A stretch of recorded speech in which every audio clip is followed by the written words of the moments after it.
ত্বকের সমস্যা একটা মারাত্মক রোগ হলো স্ক্যাবিস। স্ক্যাবিস এতটাই খারাপ একটা ভয়ানক সমস্যা, দেখা যাচ্ছে যে যার স্ক্যাবিস হয় তার পরিবারের সকলকেই কিন্তু ট্রিটমেন্ট নিতে হয়, কেননা এটা খুবই ছোঁয়াচে একটা রোগ।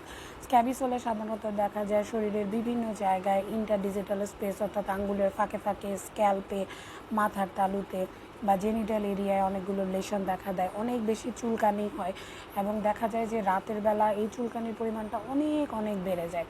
বাচ্চাদের ক্ষেত্রে হলেও দেখা যায় যে এরকম প্রবলেমটা হয়ে থাকে, সাধারণত হাতের তালু পায়ের তালুতে এটা হয় না।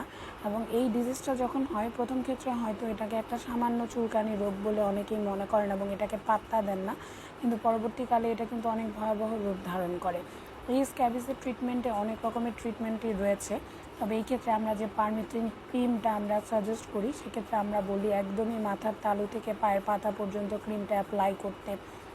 সেক্ষেত্রে কিন্তু পেশেন্টকে দেখা যাচ্ছে কাপড় ছাড়া একদমই ক্রিম অ্যাপ্লাই করে থাকতে হয়। প্রতিদিনের কাপড়টা আমরা প্রতিদিন ওয়াশ করতে বলি, যে আপনি প্রতিদিনের কাপড়টাকে প্রতিদিন বাসায় গিয়ে একটু উষ্ণ লিকওয়ার্ম ওয়াটার অর্থাৎ কুসুম গরম পানিতে ওয়াশ করবেন। এই জিনিসগুলো কিন্তু আমরা বলে থাকি। তো দেখা যায় এই অনেক কিছু নিয়মকানুন কিন্তু ফলো করতে হয় এবং এর পাশাপাশি আপনার পরিবারের অন্য যেই সদস্য আছেন সবাইকে এই ট্রিটমেন্টটা নিতে হয়, কেননা দেখা যায় যদি আপনার থেকে এটা এতটাই বেশি কমিউনিকেবল বা ছোঁয়াচে রোগ যে আপনার থেকে এটা আরেকজনের খুবই দ্রুত ছড়িয়ে যেতে পারে।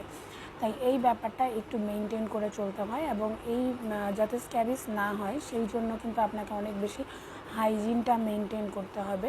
আপনার যদি কোনো অ্যালার্জি সমস্যা থাকে সেই রিস্ক ফ্যাক্টরটাকে খুঁজে বের করে সেটাকে কিন্তু সমাধান করতে হবে, তবেই আপনি স্ক্যাবিস থেকে কিন্তু পরিত্রাণ পেয়ে থাকবেন। এবং যদি আপনার স্ক্যাবিস হয়েও যায় সেই ক্ষেত্রে যে আমাদের যে ট্রিটমেন্টটা রয়েছে সেটাকে একটু নিয়ম মেনে ফলো করে ট্রিটমেন্টটা কিন্তু নিতে হয়, তাহলে আপনি অবশ্যই এ থেকে পরিত্রাণ পাবেন। আশা করছি আজকের ভিডিও ভালো লাগছে, সবাই অবশ্যই আমার জন্য দোয়া করবেন। সবাইকে আসসালামু আলাইকুম।